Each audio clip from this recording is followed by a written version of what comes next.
đang hơi mưa đá nha.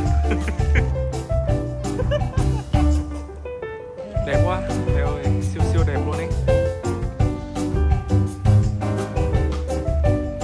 Siêu xốp với cả sạch luôn.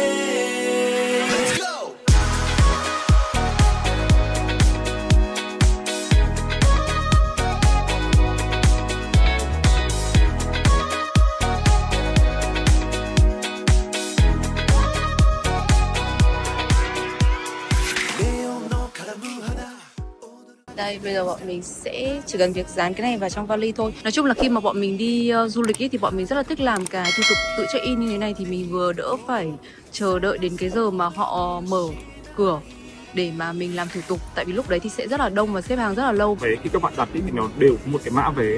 Người nhập cái mã vé lên đây thôi, xong rồi chọn kiểu hành lý, tag hành lý, xong rồi tên người gửi hành lý rồi vé đây ra, và chúng ta sẽ tự dán vào trong vali giống như là đợt mà mình đi ở bên sân bay Changi ở Singapore.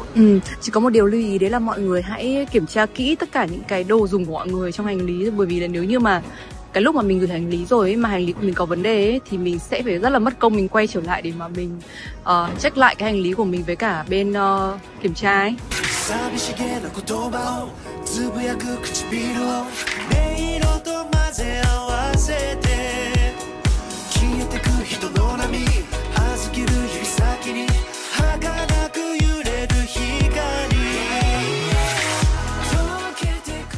Ồ, có một điều rất hay mọi người ạ, đấy là khi mà các bạn bay nội địa ấy, thì khi mà các bạn đã check in vào bên trong rồi mà các bạn muốn đi ra ngoài nhá, để ăn uống nọ kia, mua đồ ăn các thứ, thì các bạn vẫn có thể ra ngoài được. Bên trong cả sân bay ấy, thì các quán hình như là sẽ không có chỗ để ngồi nhiều, sẽ chỉ là quán ăn thôi. Và bây giờ bọn mình đang muốn ngồi cà phê ấy, nên là bọn mình sẽ đi ra, xong rồi thì sẽ lại đi vào. Đi lên lại cái chỗ tầng 2 đấy là cái chỗ mà lúc mà bọn mình làm thủ tục và tự dán hành lý các thứ ấy. Một lưu ý nhỏ là mọi người check-in vào trong 30 phút trước giờ khởi hành là được ha. Ở bên ngoài sân bay Quốc Nội thì có rất là nhiều cửa hàng từ bán bánh, bán nước, cà phê. Nói chung là nó như một cái trung tâm thương mại mọi người ạ, và không thiếu bất kỳ một cái đồ gì cả. Cho nên là chẳng may nếu mà mọi người cần mua gì hay mọi người thiếu gì thì khi mà lên sân bay thì mọi người có thể mua nhá. Trừ khi mà check in vào bên trong rồi thì ở trong khu vực chờ mình thấy lại không có nhiều hàng quán gì đâu.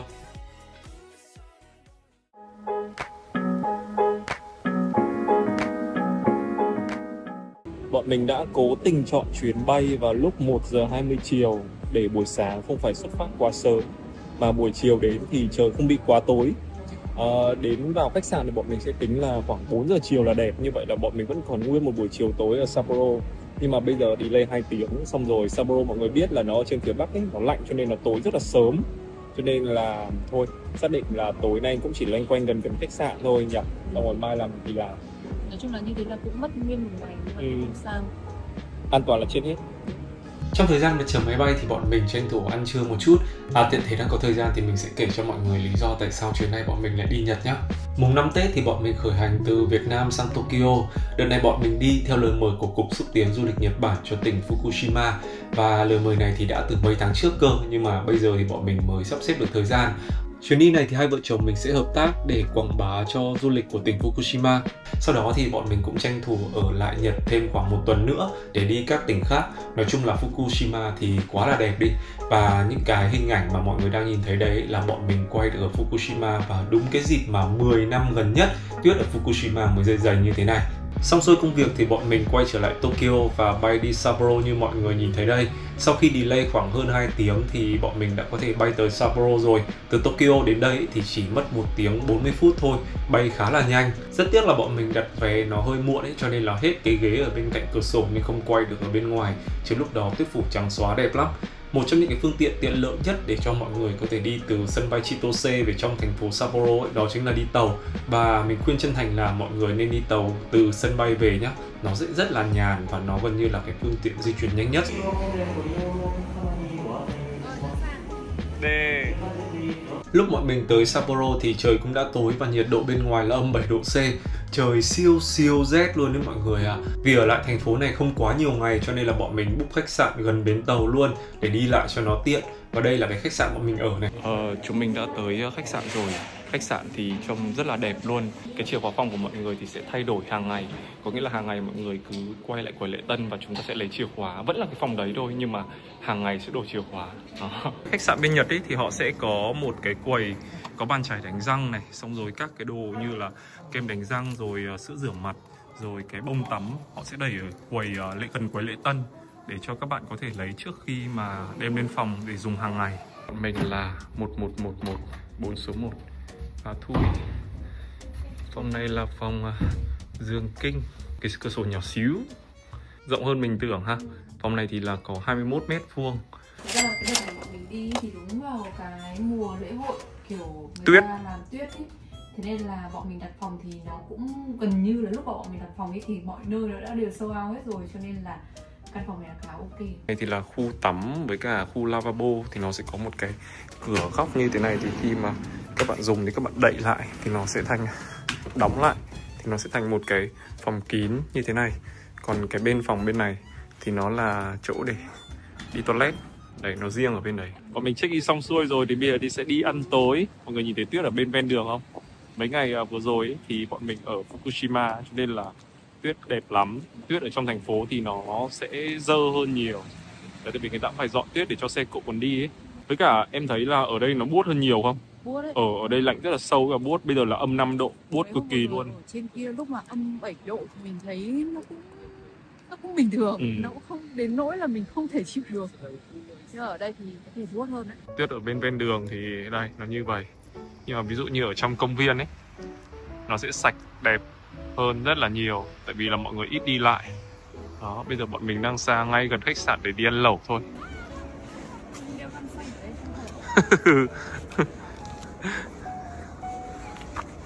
Úi ôi trơn, tí xòe. Chỗ này cũng là một trong những cái địa điểm rất là nổi tiếng ở thành phố Sapporo. Nếu mà các bạn nào hay xem ảnh về Sapporo các thứ thì sẽ nhìn thấy là chỗ này thì sẽ xuất hiện nhiều rồi. Dưới này nó đang là băng ấy, cho nên là đi khá là trơn, chứ tuyết nó không có xốp. Ở chỗ này thì kiểu như là cái số lượng người đi lại nhiều cho nên là nó sẽ cứng với cả nó trơn. Nó không bị thụt xuống, tuyết nó không xốp nhỉ.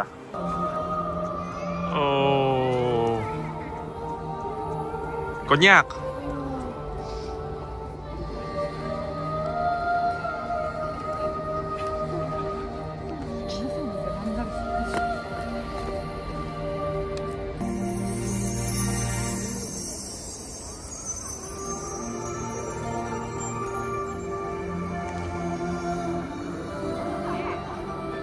Mẹ múa một bài trượt băng nghệ thuật.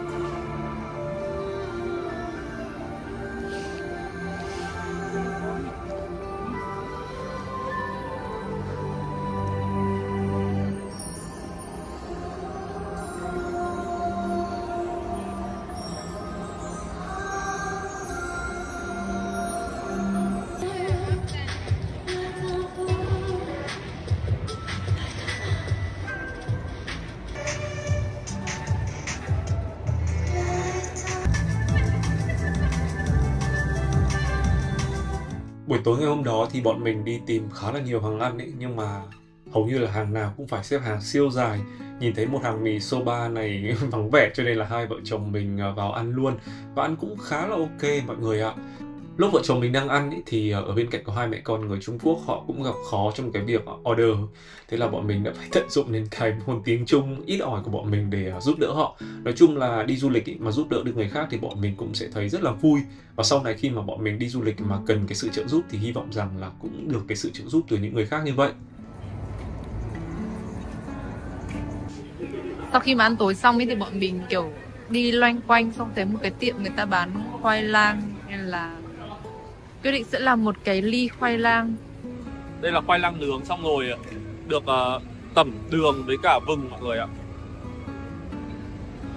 Kiểu trời lạnh này ấy, nó rất là thèm cái gì ngọt ngọt, kiểu nó sẽ có lại năng lượng. Ngon nhỉ? Nóng hơn một tí luôn ngon. Mới là 8 giờ tối thôi mà trung tâm thương mại với cả các cửa hàng bên này đóng cửa rất là nhiều rồi. và ngày mai thì phải 11 giờ, 11 rưỡi thì họ mới mở. Cho nên là cái khoảng thời gian mà để đi các cửa hàng mình thấy là ở bên Nhật này như lần trước vlog năm ngoái mà mình quay ấy, rất là ít mọi người ạ.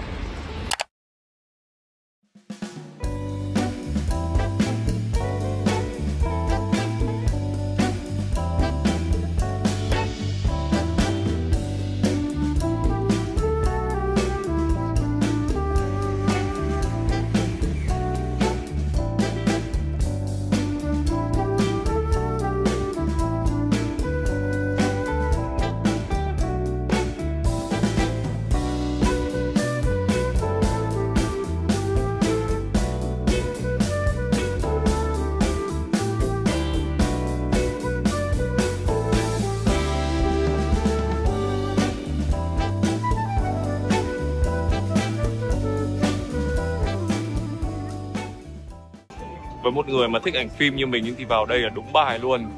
Đúng là nếu mà ai mà thích camera thì vào đây thì vô tận luôn đấy, mà còn được thử tất tần tật các loại luôn ý, đã ghê. Trong cái đấy hay nhờ, trông rất là kiểu retro.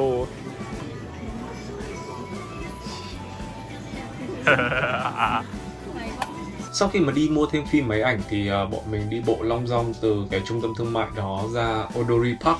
Buổi sáng khi mà trời có nắng ấy, tuyết tan ra thì khá là bẩn và cái đường đi nó cũng bị trơn nhá. Đấy, đuôi rồi ở đấy lúc này là mẹ Loan là suýt nữa là bị dập mặt đây này.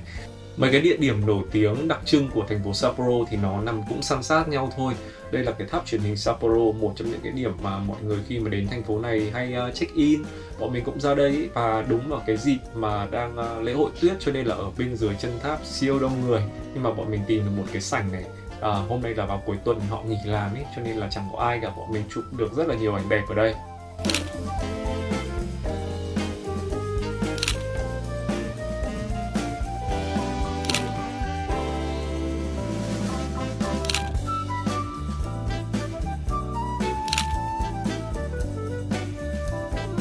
Từ khách sạn của bọn mình thì đi bộ rất là nhanh ra Odori Park. Odori Park thì sẽ là một cái địa điểm trung tâm nhất ở thành phố Sapporo rồi. Thì ở đây mọi người sẽ có thể nhìn thấy là có cái tháp truyền hình đây. Và hôm nay bọn mình đi thì đợt này nó đúng là cái thời gian mà đang có Snow Festival từ ngày 4 đến ngày 11 tháng 2. Đó, và hôm nay là thứ 7 nữa, cho nên ở bên kia có rất là nhiều những cái tác phẩm được làm bằng băng ấy. Đó thì rất là đông khách du lịch luôn, thật sự là rất đông luôn đấy. Cái Snow Festival này thì sẽ diễn ra vào cái tuần thứ 2 của tháng 2 hàng năm. Và cái đợt này khi mà bọn mình đặt vé đi thì bọn mình cũng không biết là đi đúng vào cái dịp lễ hội như thế này đâu. Tại vì mọi người biết tính của vợ chồng mình mà. Khi mà đi du lịch thì bọn mình hay nhắm vào những cái lúc nào mà vắng nhất để bọn mình đi. Tuy nhiên thì khi mà đến đây thì vào cái dịp lễ hội này thì cũng có nhiều hoạt động hơn. Thì nếu mà mọi người có được những cái trải nghiệm, những cái dịp như thế này thì nó cũng khá là thú vị. Tuy nhiên thì sẽ hơi đông một chút. Bọn mình tình cờ thì thấy một hàng lẩu ở ngay Odori Park. Đây là sushi và wagyu. Có rất là nhiều rau ở đây. Bọn mình gọi cái này là 2 cái set lunch ấy. Nó cũng khá là vừa phải giá tiền mà cũng khá nhiều đồ ăn.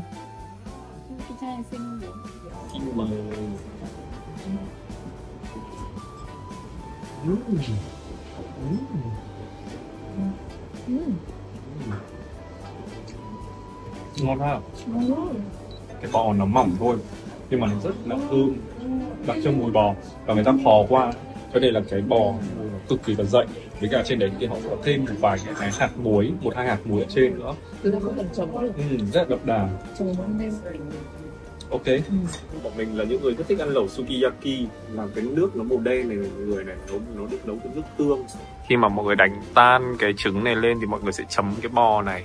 Cái nước sukiyaki thì nó đã rất là mặn rồi, tại vì nó được nấu với cân nước tương mà, cho nên là các bạn sẽ chỉ cần chấm với trứng và ăn trực tiếp như thế này thôi. Đang rất đói luôn ý, vợ chồng mình đói ơi đói. Thịt nó rất là mềm, ngọt, kiểu như là nó tan luôn trong miệng mình, xong rồi cái trứng này nó cũng không bị tanh mọi người, rất là thơm. Nói chung là bạn nào mà không ăn được trứng sống thì hơi tiếc, nhưng mà mình nghĩ là nên thử, vì cái trứng này nó sẽ dành kiểu đặc thù để ăn sống ấy, cho nên mình cũng yên tâm hơn. Rất là may cho bọn mình là hôm nay mặc dù là thứ 7 và ở ngay trung tâm thôi, nhưng mà quán thì có nhận đặt trước nhưng mà cũng còn sót một bàn để hai vợ chồng bọn mình đâu có biết đặt như thế nào đâu, thì bọn mình cứ lên thôi ấy, thì may quá là vẫn còn chỗ.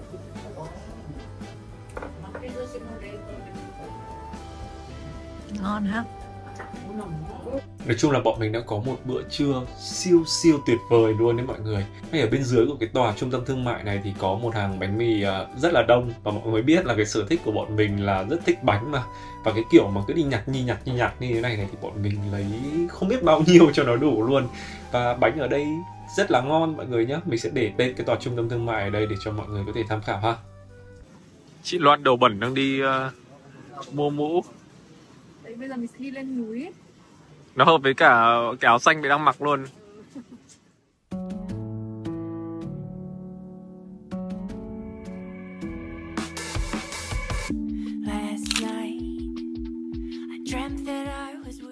Mẹ quá may khi mẹ mua cái mũ nhá. Rồi ôi, ra đến đây nó lạnh khủng khiếp. Mọi người ơi, ở cái bến Ropeway Iriguchi này thì mọi người sẽ đi cáp treo để lên cái núi Moiwa này.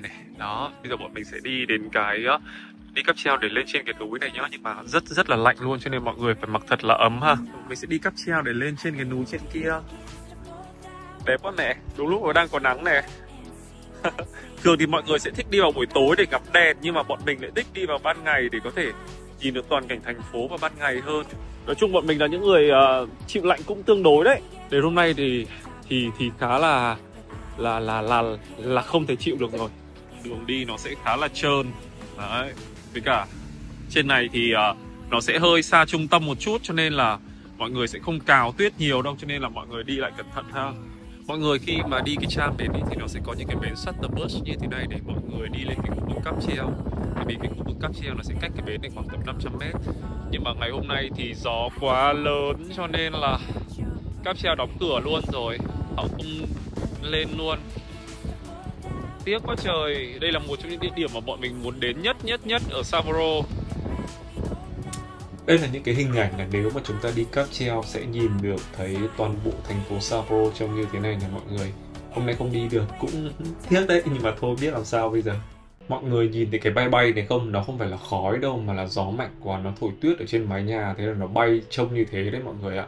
Nói chung là bọn mình cũng đã xác định trước được cái tâm lý là 2 cái ngày cuối tuần mà bọn mình ở đây ấy, thì cái thời tiết nó sẽ rất là xấu. Tại vì là cái thời tiết thì người ta cũng đã thông báo rồi, nó sẽ có nhiều gió và tuyết cũng sẽ rơi rất là dày. Nếu mà chúng ta đi cáp treo ấy là chúng ta sẽ lên trên cái đỉnh kia kìa, trên kia là có cái nhà màu nâu ở giữa ấy mọi người. Thì chỗ đấy là cái bến cáp treo. Nói chung cái núi này thì nó cũng thấp thôi, chứ nó cũng không phải là quá là cao. Thì bọn mình không được lên núi thì bọn mình chơi ở dưới chân vậy. Nó có một cái sân chơi trẻ em ở trong này, mẹ đi cẩn thận không trơn nhé. Đẹp ấy chứ. Và rất lạnh nữa.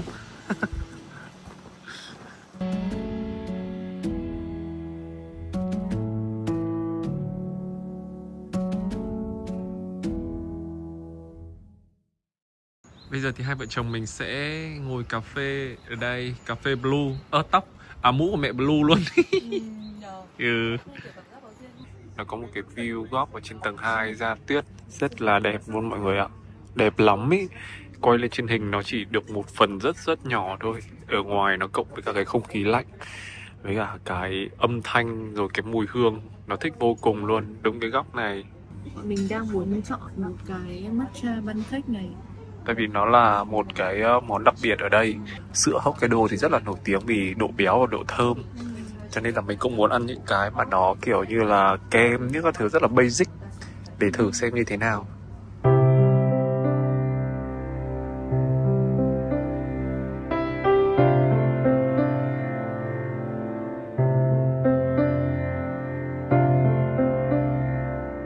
Cái này là pudding trứng, nó như kiểu bánh flan của Việt Nam mình ấy.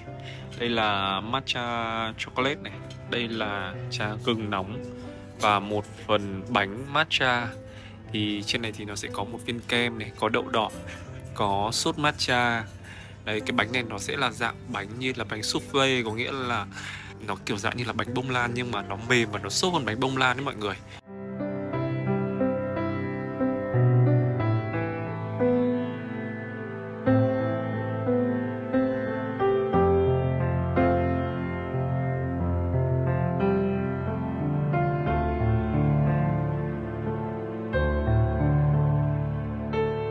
không lên được núi Moiwa thì bọn mình cũng khá là tiếc đấy.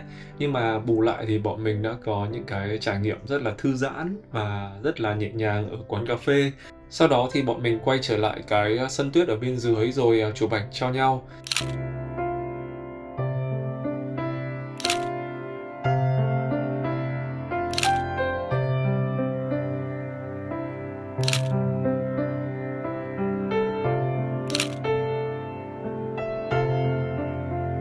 Mình nghĩ rằng là hiếm lắm thì mới có dịp mà vợ chồng mình ở trong một cái nơi mà nó vừa yên tĩnh này, nó vừa đẹp và nó vừa dễ chịu như thế này. Cho nên là bọn mình cũng chỉ cần có loanh quanh đi dạo rồi tận hưởng cái không khí thôi thì cũng đã rất là thích rồi.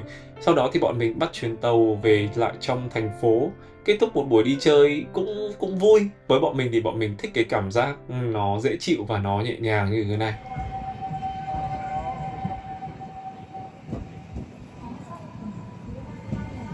Bây giờ thì hai vợ chồng mình đang ở bến tram Susukino. Susukino Station này thì các bạn sẽ có thể đến được cái khu vực này. Đây cũng là một trong những nơi rất là biểu tượng và đặc trưng của thành phố Sapporo. Đây cũng là một trong những nơi sầm uất bậc nhất của thành phố Sapporo ấy, cho nên là mọi người cũng có thể tới đây để đi chơi nhá. Bên kia thì chỗ đèn đang nhấp nháy đây này. Chỗ đèn đang nhấp nháy này thì đang có Ice World là cái Snow Festival, người ta sẽ bắt đăng, người ta sẽ khắc ở trên đá.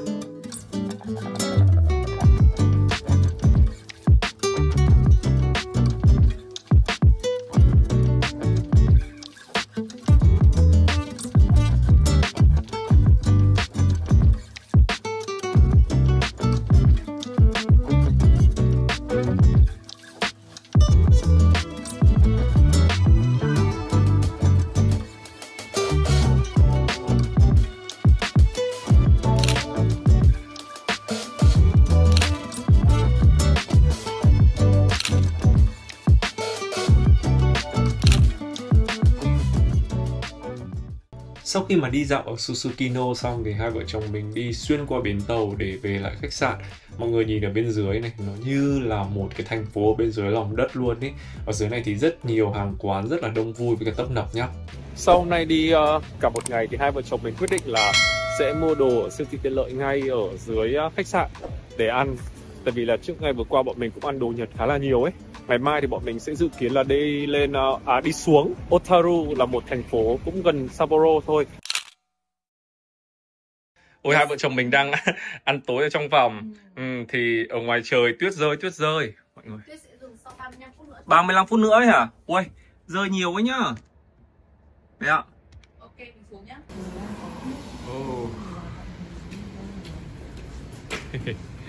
Mấy ngày ở Fukushima thì bọn mình chơi rất là nhiều tuyết rồi, nhưng mà cũng vẫn muốn quay lại cảnh mà có tuyết rơi ở Sapporo.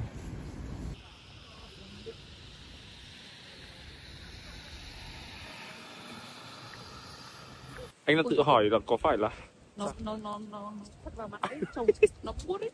Anh đang tự hỏi là nó có phải là đang mưa rào không, xong rồi hai đứa mình lại đi ra ngay đối diện đây là khách sạn của bọn mình này. Thì ngay đối diện khách sạn thì có một cái công viên. Ôi mà em mình vẫn cảm thấy rất may khi mua được cái mũ này. Nó ấm dã man luôn ấy. Anh đang đội cái mũ Pere này cũng thấy ấm quá. Chiều về là bọn mình quay lại cái hàng mà mình mua cái mũ này, thế là mua thêm xong một phiên một cái mũ nữa. Đây mọi người, trước mặt mình là cái tòa, mình xin lỗi mình quên mất tên, nhưng mà nó gần như là cái tòa nhà màu đỏ rất là nổi ở Sapporo này. Thì mọi người có thể đi vào trong nhé. Thường là mọi người sẽ chụp cái hàng cây mà ngày hôm qua mà bọn mình quay ấy. Mà mọi người có thể đi vào trong cái công viên này, nó đẹp cực kỳ luôn ấy.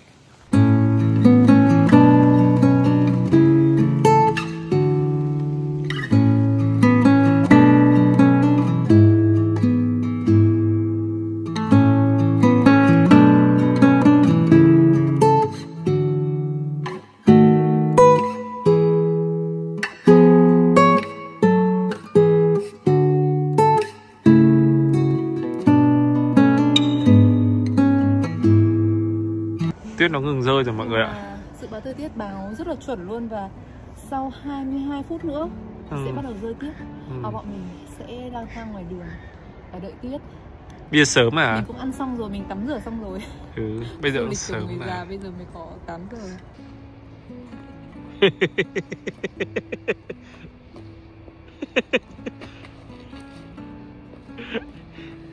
Dập đít ở đây thì buồn cười lắm.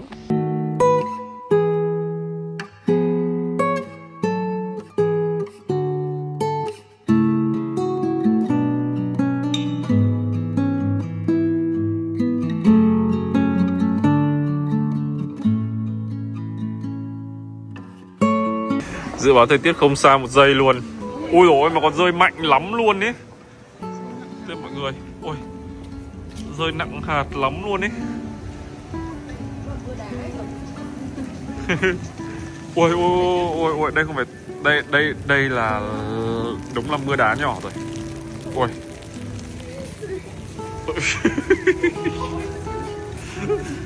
Đây là mưa rồi mẹ ạ chứ.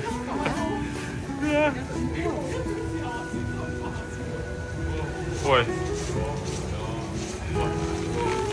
Ôi, cái này thì không lãng mạn nha. Cái này thì không lãng mạn nha.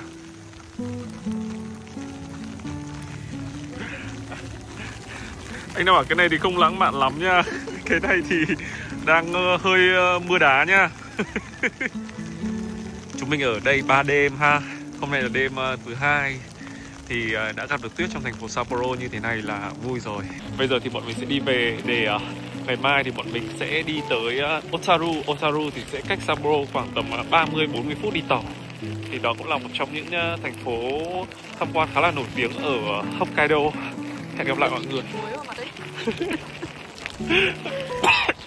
Không phải vào mồm.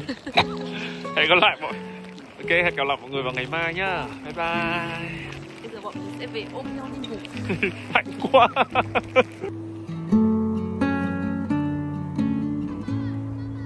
Ôi, tuyết đẹp nhờ.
Bọn mình đã tới ga Otaru đây rồi. Ga này là ga ngoài trời ấy mọi người, cho nên là mọi người có thể nhìn thấy là được bao phủ tuyết trắng xóa luôn. Và rất lạnh. Otaru thì là một thành phố cũng không quá là lớn, cho nên là ngay khi mà ra đến Otaru Station thì mọi người sẽ nhìn thấy một cái bus terminal này. Thì di chuyển loanh quanh ở trong thành phố là chúng ta sẽ đi bằng xe buýt, nó sẽ tiện hơn. Đó, cho nên là nếu mà các bạn, mình nghĩ là trời tuyết lạnh và tuyết dày như thế này thì mọi người nên ưu tiên xe bus nhé. Mọi người có thể dùng cái thẻ xui cà như của vợ chồng mình thì mọi người cũng có thể quẹt được xe bus luôn, mà không phải mỗi lần phải lick kích xếp hàng để mua vé. Hôm nay là chủ nhật cho nên là số lượng người đến đây để du lịch cũng rất là đông. Với cả tuyết ở đây mình cảm giác là nó dày và nó trắng, nó dày hơn, nó nhiều hơn trên đường ấy, cho nên nó sẽ khá là chói mắt. Cho nên là nếu được thì mọi người mang cả kính râm đi ha. Có một vài những cái phụ kiện mà mọi người không thể thiếu nhá. Đấy là mũ, là khăn và là bịt tai. Anh quên mất, hôm nay anh quên không mang khăn rồi. Tía phải bịt tai lại. Ôi rồi. Nó táp vào mặt đau phết nhở. Sát phết.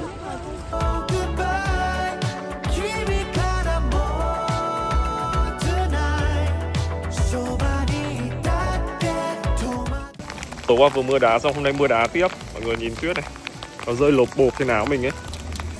Khi mà tuyết rơi thì nó sẽ ấm hơn là khi mà không có tuyết. Cô bé quàng khăn đỏ trong tuyết trắng để cho đỡ lạc.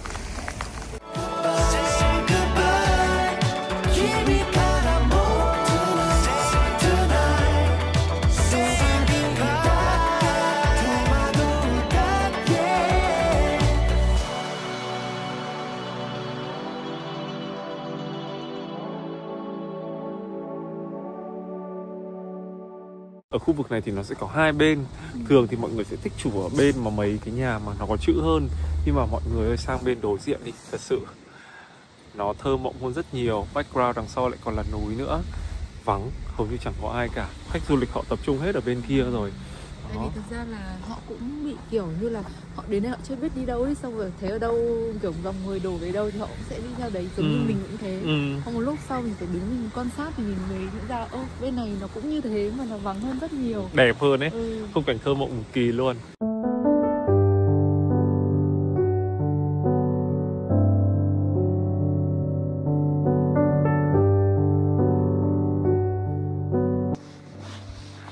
Ôi trời ơi, cái quàng khăn cho em à.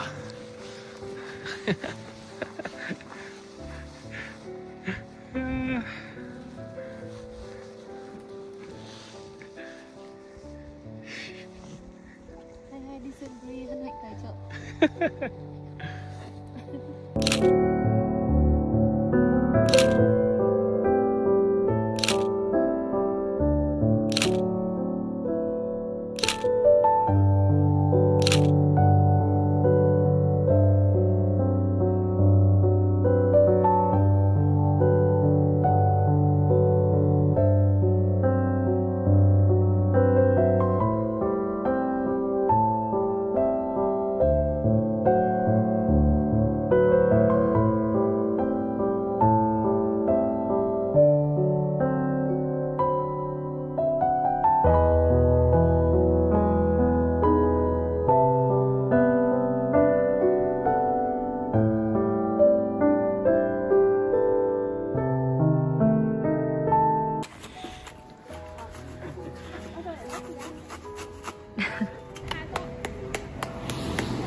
Wow, xinh á.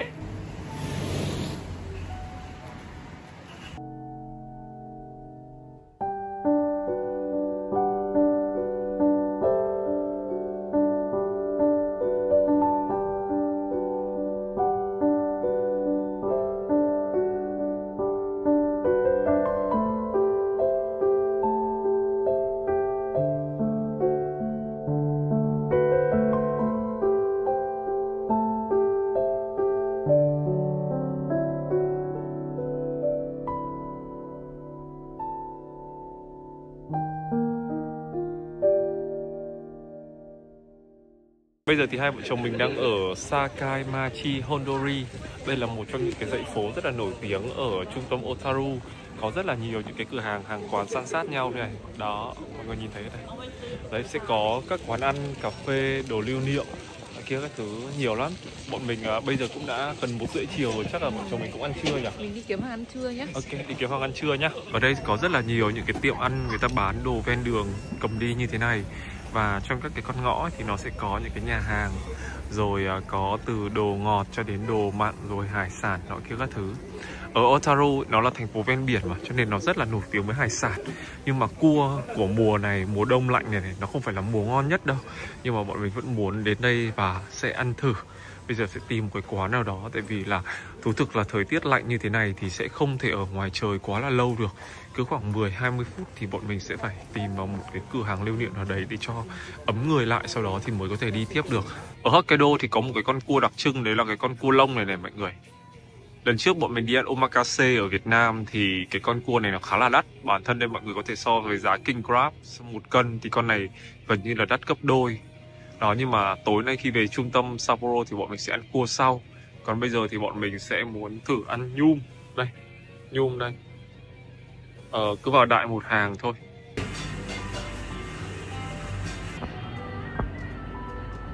Trong quán rất là cổ luôn ấy. Cái này thì bọn mình cứ chọn đại thôi mọi người. À, ở đây có cái cua này này. Ở đây thì sẽ có cua, chỗ này là king crab, là cua hoàng đế. Đây là cái con cua lông của vùng Hokkaido mà lúc nãy mình có nói với mọi người này. Đây là một vài những cái loại sò khác. Con cua hoàng đế này thì nhỏ nhỏ thôi, không lớn lắm. Cua hoàng đế ở đây thì mấy con này chắc khoảng được khoảng 1 cân à, tại vì nó nhỏ lắm. Ở đây hầu như là những cái bát cơm và sẽ có cái hải sản sống ở bên trên. Ví dụ như là nhum này, bên này gọi là uni, xong rồi cua này, xong rồi trứng cá hồi này. Đó thì bây giờ bọn mình sẽ gọi đồ ở đây. Ở đây thì có rất là nhiều những vị khách đến ăn và họ đều chụp lại để gắn lên đây. Xong rồi chị có hỏi bọn mình là bọn mình quay YouTube hay là nền tảng nào, thì bọn mình có chia sẻ bọn mình quay YouTube và bố Kiên đang cho chị cái kênh YouTube của mình. Quán này thì khá là nhỏ nhỏ xinh xinh thôi, mọi người có thể nhìn thấy trong quán chỉ có 1, 2, 3 bàn và thêm 3 cái ghế ngồi kia thôi, thì mình nghĩ là nó cũng kiểu hơi low key một tí. Một bát cơm với cả cua nhum với cả trứng cá hồi. Bên này là một cái cua chiên cua với cả sốt kem, còn với cả một bát cơm chiên cua với cả trứng rất thơm. Con nhum này nếu mà ăn không ý nó sẽ rất là ngậy luôn. Vợ sẽ ăn thử trước nhé.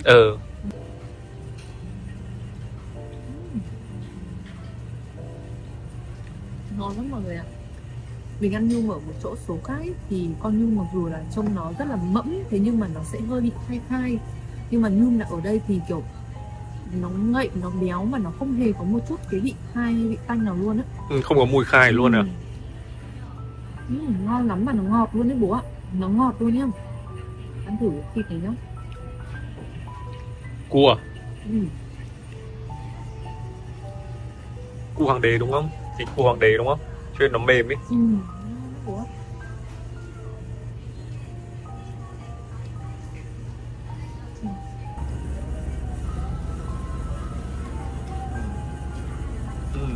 Nó không bị mùi hăng nữa. Ngon ha. Lúc đầu ấy thì bọn mình khá là bất ngờ, tại vì là cái bát này nó khá là nhỏ so với cả tưởng tượng của vợ chồng mình. Mà một cái bát này thì nó phải, cái giá của nó khá là cao, gần 1 triệu cho một bát này, phải hơn 1 triệu chứ bố. Hơn 1 triệu cho một cái bát này. Nó bé xíu mọi người ạ, nó còn chưa to bằng cái lòng bàn tay của mình nữa. Thì bọn mình thấy là không biết là nó có ngon thực sự không hay là chúng ta lại bị hớ rồi. Nhưng mà đến lúc ăn thì mình thấy là xứng đáng nha.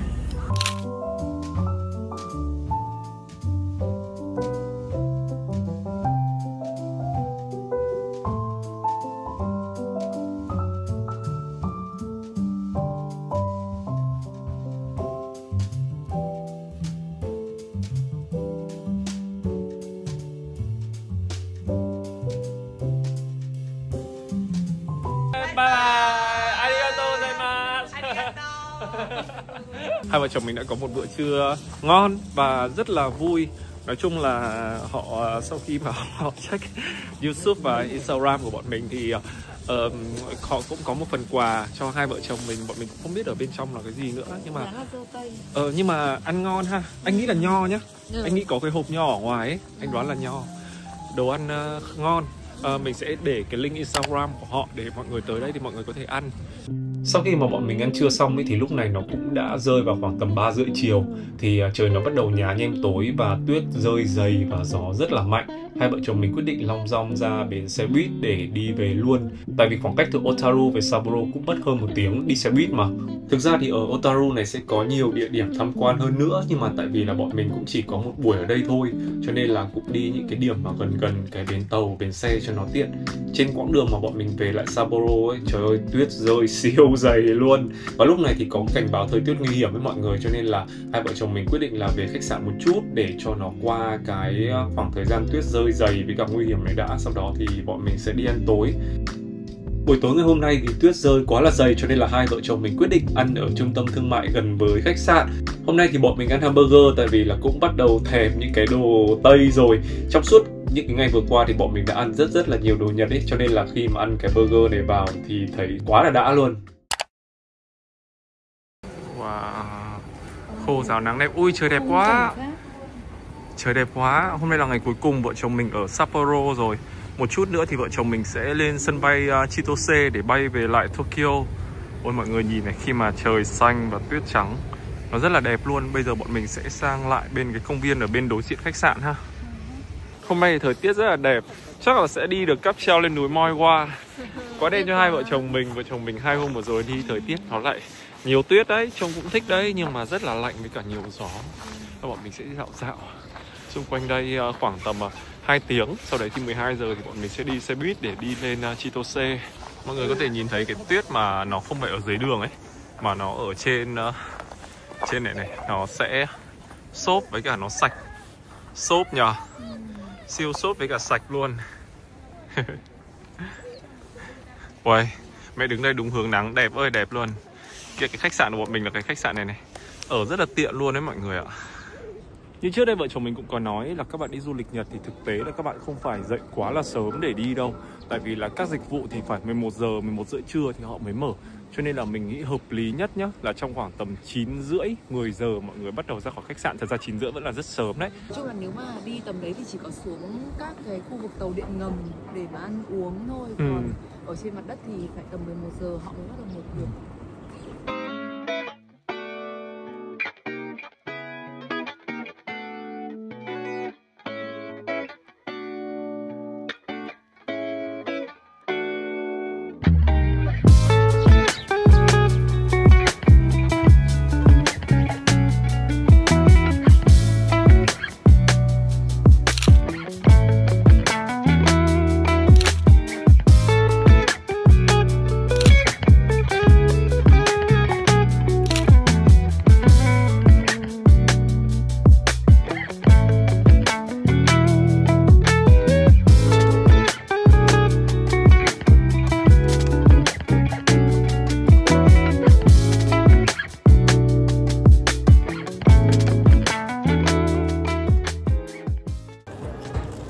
Xin mời với em sáng của mình.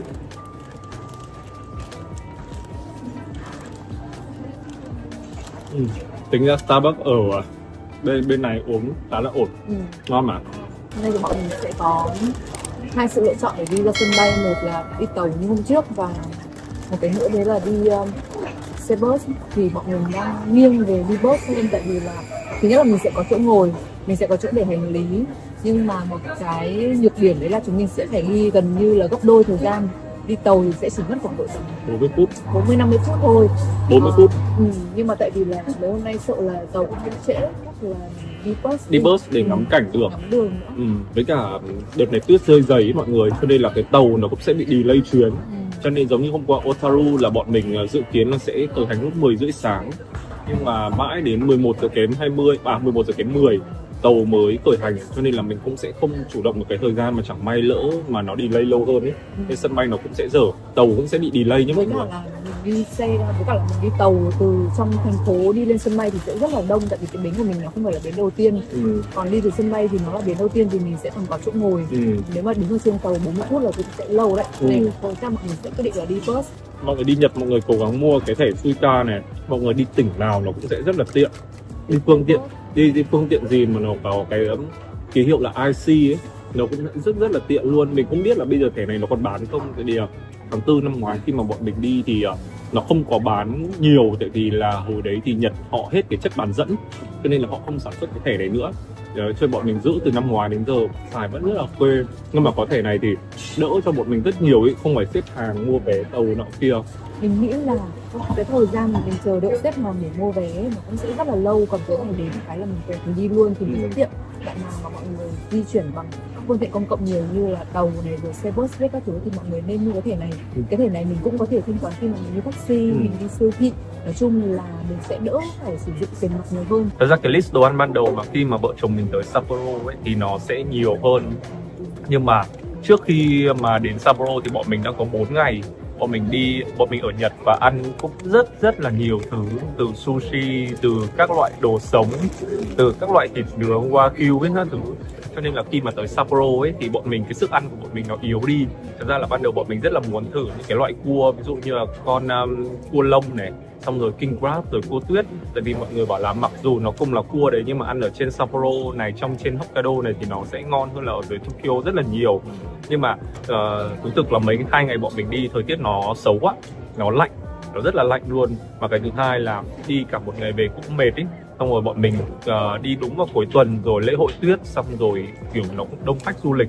Lên quay vlog cho mọi người thì mọi người sẽ không thể nào thấy được hết cái sự đông, nhưng mà ở ngoài nó đông và xếp hàng rất là dài luôn.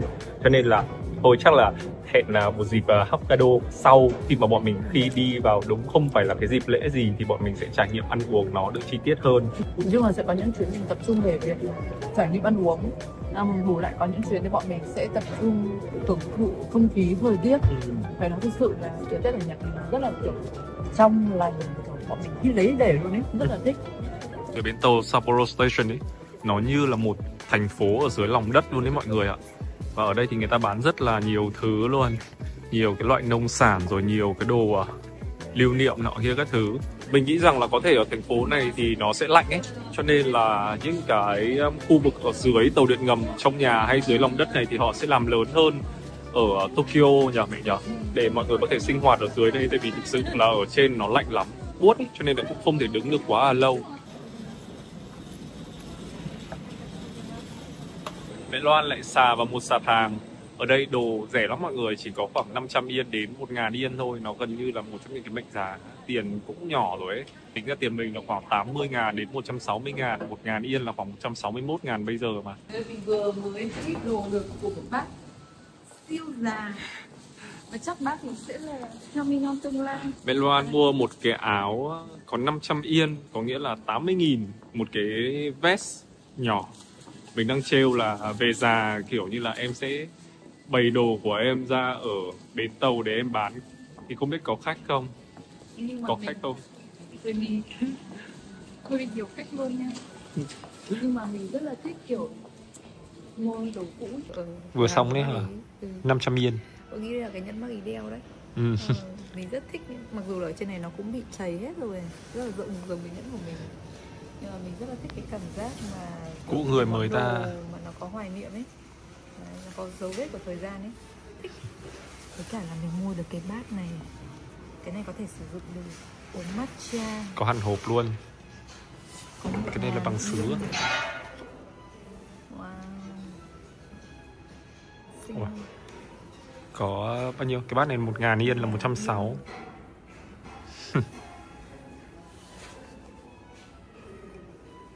Bên kia là Sapporo Station, thì đối diện bên đường nó có cái Airport Limousine Bus này mọi người.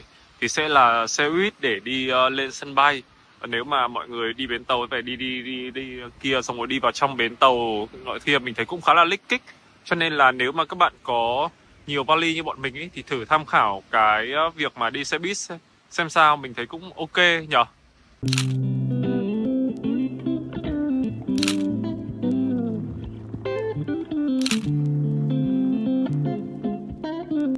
Bến bọn mình đón xe là bến đầu tiên luôn, cho nên là tha hồ chỗ ngồi.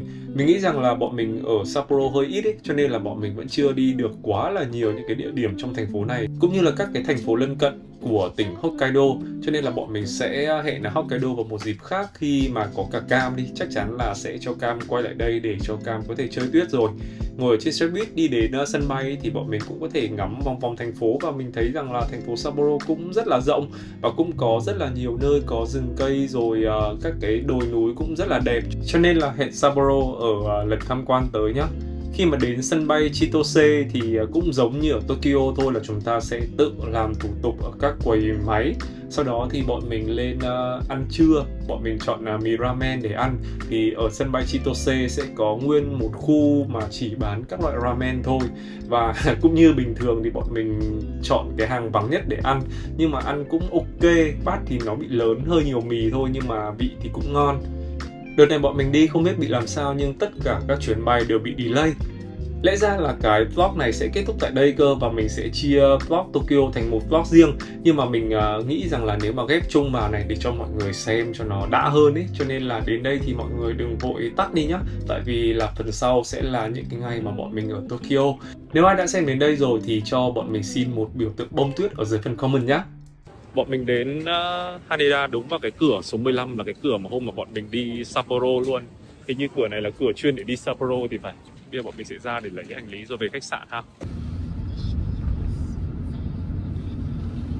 Bọn mình đã về đến phòng rồi đây. Là năm ngoái thì bọn mình đã từng có ở đây rồi. Đó, nhưng mà đợt trước thì mình ở phòng bình thường. Còn đợt này thì mình ở phòng corner là phòng góc, với cả là gọi phòng này là phòng king. Đấy, thì nó rộng hơn rất là nhiều. Đợt này bọn mình đi thì nó không đúng vào cái dịp hoa anh đào mọi người, cho nên là phòng này rất là rẻ. Năm ngoái là cái phòng kia bọn mình đặt lên 7-8 triệu. Còn phòng này lần này đi bọn mình đặt nó chỉ có 4 triệu một đêm thôi. Mà nó rộng hơn nhiều lắm luôn ấy. Tại vì nó là góc ấy, cho nên nó sẽ có cửa sổ kia, cửa sổ đây. Mà đều là cửa kính full cho nên là nhìn cũng đã lắm. Dưới này thì là tàu. chắc là mọi người ngày mai thì mình sẽ quay rõ hơn ha. Tại vì là bây giờ sợ nó sẽ bị bóng. Cái đường này mọi người cứ đi thẳng tắp nó thì sẽ đi về phía Harajuku. Thoáng nha, thoáng đẹp. Tại vì thật sự là bọn mình đi ngày hôm nay đến ngày thứ 8 rồi, cũng khá mệt, cho nên là cũng muốn kiểu thuê phòng rộng một chút để nghỉ ngơi. Ở đây thì sẽ là giường king. Đó, xong rồi nội thất thì mọi thứ nó sẽ rất là tối giản như thế này thôi. Trong nhà tắm cũng có một cái cửa kính, không biết ở ngoài nhìn vào được không ta. Thế thì đây là lavabo gương này. Đó, bên này thì là chỗ đi vệ sinh, rửa mặt các thứ ở đây. Cái bồn rửa mặt này to hơn một xíu thì sẽ hợp lý hơn. Đó. Còn trong này thì là một khu vực tắm riêng, nhà tắm ướt riêng. Ok quá. Chuyến đi Nhật lần này của bọn mình thì nói chung là gần như là hoàn toàn là đi chủ yếu là về công việc. Bọn mình dành ra khoảng độ tầm kiểu giữa cái quãng trip này để mà bọn mình đi nghỉ ngơi ở Sapporo. Hôm nay thì bọn mình sẽ về Tokyo và ngày mai thì bọn mình sẽ có một buổi đi làm việc nữa. Và sau đó thì sẽ có một ngày để mà thành thơi đi loanh quanh các thứ. Và sau đấy thì bọn mình sẽ về bay Việt Nam. về. Nói chung là chuyến đi này thì bọn mình là chuyến đi đầu năm. Thì đi tổng là khoảng 11 ngày. Và kiểu đi job, 4 ngày đầu job, xong rồi ngày mai job, xong rồi cái khoảng thời gian 4 ngày, nói là 4 ngày 3 đêm thôi, nhưng mà mất 2 ngày di chuyển với mọi người đến Sapporo. Đấy, rồi bọn mình sẽ có 2 ngày nguyên là ngày mai và ngày kia ở Tokyo. Và có những cái gì hay ho ở Tokyo thì mình sẽ quay cho mọi người xem ha.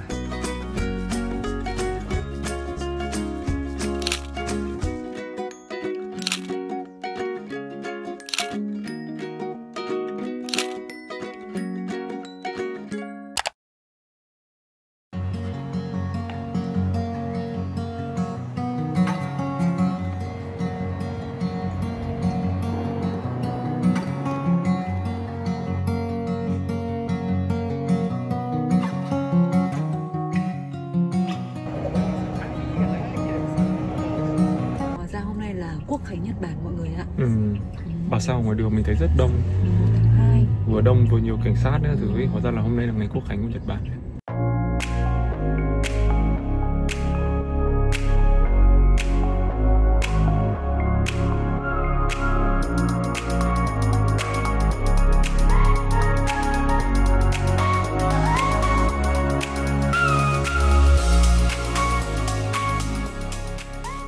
Vợ chồng mình đã xong công việc sáng nay rồi. Bây giờ thì đang ở ngay Harajuku Station. Thì mọi người biết đấy, đây là một nơi rất là sầm uất và rất là trẻ trung. Hôm nay cảm giác là đúng vào ngày Quốc khánh à? Quốc khánh cho nên là siêu đông luôn ấy. Siêu đông luôn, mà hôm nay là ngày thường. Hôm nay là thứ 3. Vợ chồng mình sẽ đi vòng vòng ở đây ăn trưa, xong rồi đi shopping các thứ nhá. Mục tiêu của mình trong chuyến đi Nhật này đó chính là mua một đôi Asics. Asics thì là một thương hiệu giày của Nhật mà. Và cả cái chuyến đi Nhật này thì mình cũng mang một đôi Asics mà mua ở bên Hàn. Nói chung là mình rất là thích thương hiệu giày này. Sau đó thì hai vợ chồng mình đi loanh quanh để ngắm nghía này, shopping này. Xung quanh Harajuku Station cũng như là khu vực Omotesando thì có rất là nhiều cửa hàng, cho nên là các bạn thanh niên cứ qua đây thì bảo đảm là cái gì cũng có luôn. Sau đó thì hai vợ chồng mình tìm được một cái quán ăn nó rất là low key, quán rất là nhỏ, chỉ có tầm chục chỗ thôi, và khi ăn thì sẽ ăn theo set menu mà anh đầu bếp đã chuẩn bị sẵn. Đồ ăn thì cũng khá là ngon đấy, và cái kiểu phong cách phục vụ như kiểu bếp nhà như thế này nó cũng khá là thú vị. Mọi người đến Nhật thì thử trải nghiệm xem sao ha. Ăn trưa xong xuôi thì hai vợ chồng mình đi dọc cái đường Omotesando là về tới khách sạn của bọn mình rồi. Từ cái đường này thì cũng có thể nhìn thấy khách sạn mình luôn. Đây, cái khách sạn của bọn mình đây, và cái phòng của bọn mình cũng nhìn thấy luôn. Tình cờ thì bọn mình tìm được một cái hàng cà phê nó cũng khá là low key. Nó chỉ có một cái quầy cà phê và về cái chỗ ngồi nhỏ nhỏ, không có cái bàn nào luôn ấy. Cũng khá là thú vị và cà phê ngon.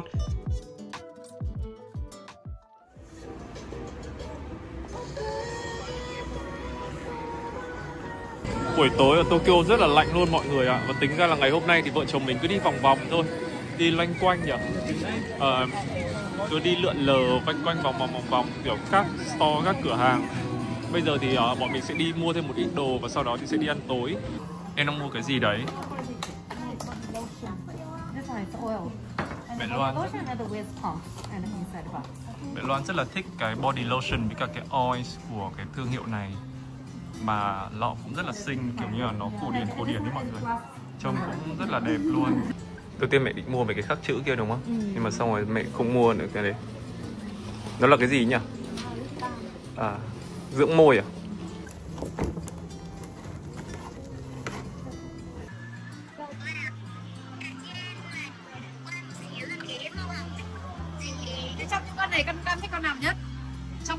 nè, Cam thích con nào nhất? Cam thích con nào nhất? Tất cả của mẹ đã bóc được con gì? Này. Hình như là con mực Cam ạ, cũng đi.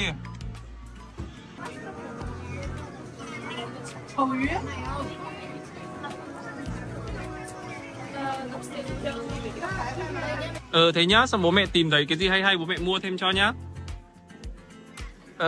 Yêu con. Bố mẹ tắt trước đi ạ. Yêu con.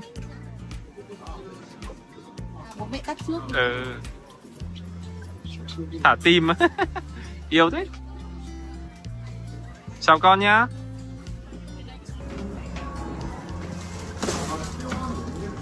Quán cơm siêu bé luôn ở ngay Shibuya. Buổi tối ngày hôm nay thì hai vợ chồng mình ăn cơm omurice. Nhìn cái giao diện này là mọi người cũng biết cái món ăn này rồi đúng không? Rất là quen thuộc luôn. Cái trứng được tráng cái hình thuyền và sau đó thì sẽ ẩm mướt ở bên trong. Tìm cái quán ăn ở bên Nhật thì mọi người cứ lên Google Maps mà mọi người tìm nhá. Tại vì là người Nhật họ có một cái sở thích đấy là đi ăn về và sau đó thì đánh giá ở trên Google Maps. Và quán nào mà cứ nhiều sao mà nhiều đánh giá tốt là chúng ta chiến thôi. Rất là đơn giản đúng không?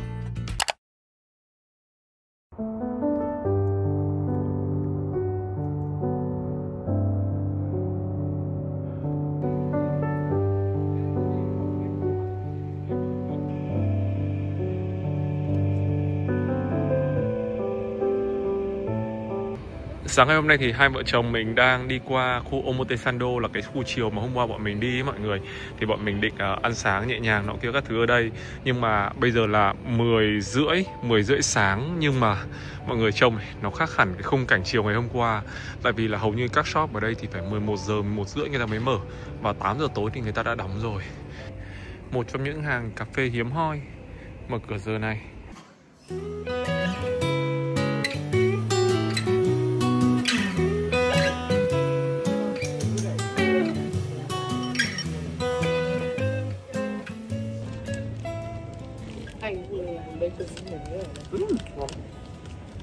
Bánh ngon nhỉ? Thực ra là đợt này đúng là bọn mình đến Tokyo ấy, bọn mình chỉ muốn lang thang gặp đâu thì tạt vào đó thôi, chứ cũng không có cái kế hoạch gì cả, không có lên kế hoạch gì. Sợ là sẽ không dẫn mọi người đi được nhiều nơi giống như là tháng 4 năm ngoái nhỉ. Tháng 4 năm ngoái thì bọn mình chỉ đến Tokyo và đi hàng này đi rất nhiều nơi. Nhưng mà thú thực là đến ngày hôm nay là ngày thứ 10. Ngày thứ 10 rồi. Cho nên là bọn mình cũng chỉ muốn kiểu dạo loanh quanh, thảnh thơi, thong thả. Hy vọng rằng là mọi người vẫn sẽ thích cái kiểu bọn mình đi như thế này.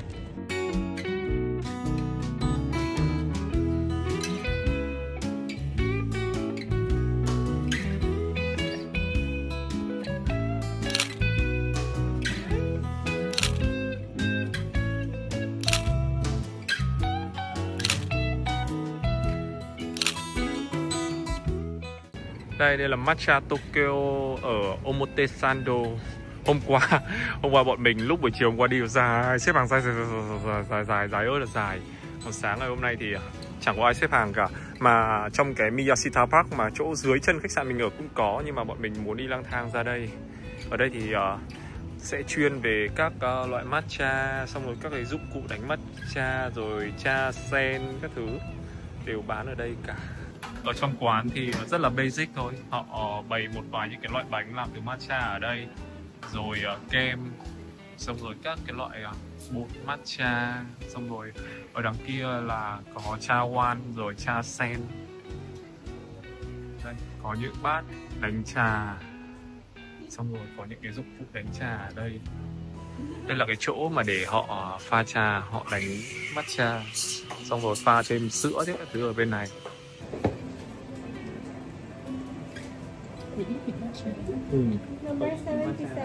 Ở đây không biết là mọi người cho bao nhiêu gram trà, nhưng mà bọn mình uống thấy hơi ít vị matcha một chút. Cảm ơn anh không ạ. Tình cờ vợ chồng mình nhìn thấy một hàng làm nhẫn và làm dây chuyền handmade. Có lắc tay không nhỉ? Có lắc tay không mẹ? Mà trùng hợp là hôm nay là 12 tháng 2 và 2 ngày nữa là đến ngày. Mẹ có muốn làm thử không? Thử và xem nhé. Ok. hai vợ chồng mình quyết định là làm 2 chiếc lắc tay. Tại vì nhẫn thì bọn mình đã có nhẫn cưới và cũng đã tặng nhau rồi, thì bọn mình sẽ có một vài ký tự bọn mình khắc lên. 2 tiếng nữa thì sẽ có mẹ ạ. Chi phí của hai vợ chồng và bọn mình sẽ khắc K lớp L lên bên trong của 2 cái lắc này. Tổng giá nó sẽ là 37.400 yên. 2 năm trước nhỉ, là mình đi Valentine, là mình đi Seoul nhỉ, là mình đi Hàn. Từ đó mình có mua gì không? Anh nhớ hồi đấy mình không mua gì cả, mình chỉ đi chơi thôi. Đó, còn năm nay thì bọn mình mua cái lắc tay đấy, và người ta sẽ mất khoảng tầm 2 tiếng để mà người ta làm nó. Và tối ngày hôm nay thì bọn mình sẽ qua để mà bọn mình lấy nó xong.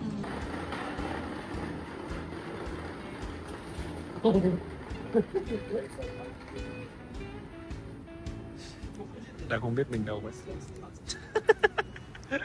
Đúng như tinh thần của ngày hôm nay là vợ chồng mình chỉ đi dạo loanh quanh, đi shopping, đi mua sắm và đi đến những cái chỗ mà bọn mình thích. Đi loanh quanh thì cho mẹ heo xem thời trang này, mỹ phẩm này. Và các bạn biết không, là tôi không đơn độc trong cái công cuộc mà chờ người yêu hay là vợ mua mỹ phẩm đâu. Tại vì ở đây tôi có rất là nhiều chiến hữu. Buổi trưa ngày hôm đó thì mình đi ăn với một vài người bạn mà cũng đang du lịch tại Nhật Bản. Thì đi ăn một hàng pizza local này, nhưng mà mỗi người phải gọi một cái nhé. Nhưng mà pizza khá là ngon. Bọn mình đã quay lại tiệm vòng thì cửa hàng đã làm xong 2 chiếc vòng của bọn mình đây rồi. Mẹ đeo thử đi. Đây, cái này của anh. Này, trong này là có tên của hai vợ chồng mình. Cái của vợ thì nó sẽ hơi khó, nó là một chút xíu. Trong này nó có chữ K trái tim L rất nhỏ. Trong này tại vì là cái vòng này của bọn mình nó chỉ dày có phải 2,5 ly ấy mọi người. Đây, nó sẽ hơi kiểu dạng mèo như này.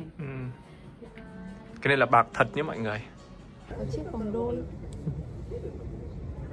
Rất là đơn giản, nhưng ý nghĩa. Anh thích đơn giản này.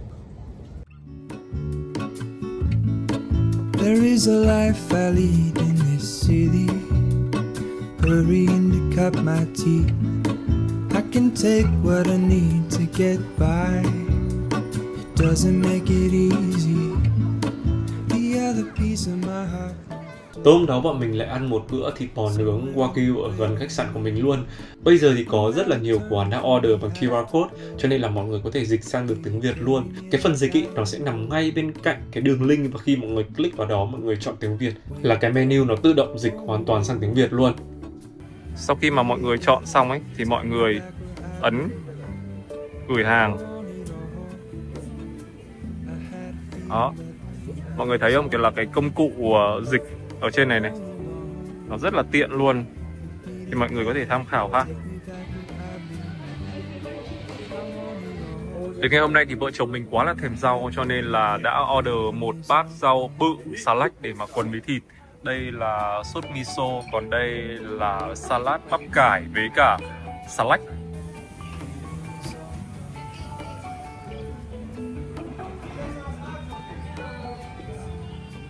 Đưa tay kia đây. Đưa tay kia đây.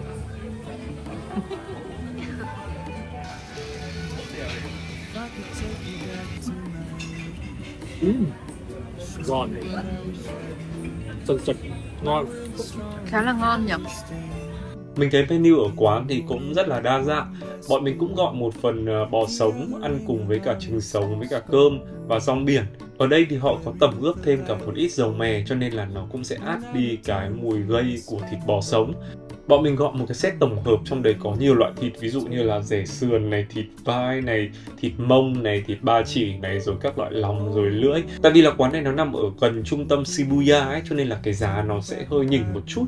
Hai vợ chồng mình ăn hết cái phần ăn này, nói chung là còn gọi thêm những cái món lặt vặt ở bên ngoài nữa, thì sẽ hết khoảng tầm 15.000 yên, tương đương với khoảng 3 triệu. Nhưng mà với sức ăn của hai vợ chồng mình không quá nhiều thì hai vợ chồng mình vẫn sẽ cảm thấy no. Mình được 500 yên, 500 yên được bốc thăm, giảm được 500 yên là bao nhiêu? 80.000. Ok, đây là cái tên hàng này mọi người nha. Nó ở ngay trên cái trục Big Camera Shibuya ấy. Rất là dễ tìm.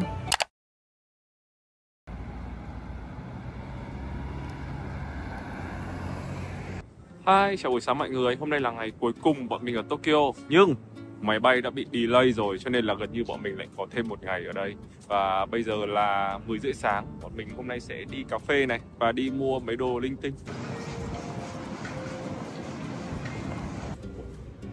Bạn nhìn nó như một cái chậu rửa mặt luôn mọi người. Cảm ơn em. Sao to thế nhỉ? Cảm ơn em. To quá em ạ. Không, anh chị đi du lịch. Em có xem YouTube không? Em có xem Gia đình Cam Trang không? Đúng. Gia đình có Trang đúng không? Đúng rồi. Gặp thấy rồi nhưng mà không biết đâu. Không sao, cảm ơn em. chúc mừng năm mới em. Có một bạn là người Việt Nam, bạn ấy làm trong quầy. Nên bạn ấy tặng cho mình một quả trứng gà onsen, trứng gà ngâm tương. À thế à? Trong cái bát ramen mình gọi mình rất thích ăn là kiểu có hành tây này, rồi có bắp cải này, rồi mộc nhĩ, rồi hành bao rồi xào lên xong rồi cho vào mì ramen và ăn nước mì. Cái này nó rất là nhiều rau để ăn nó mà đậm đậm đà thì nó không bị nhạt ấy. Có cả trứng kiểu ngâm xương. Có bát này heo thì kim chi và hành bao.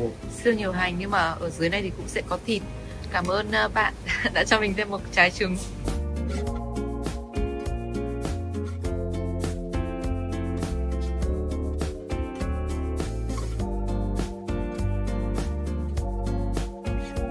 Sau khi mà ăn trưa xong thì bọn mình cũng đi vòng vòng Shibuya gần khách sạn thôi. Bọn mình mua thêm quà cho mọi người, mua thêm quà cho Cam, mua thêm quà cho Chun-chan. Tại vì đợt này bọn mình đi đúng vào cái dịp mà đầu năm ấy, cho nên là cũng muốn mua nhiều quà một chút cho cái tụi trẻ con ở nhà.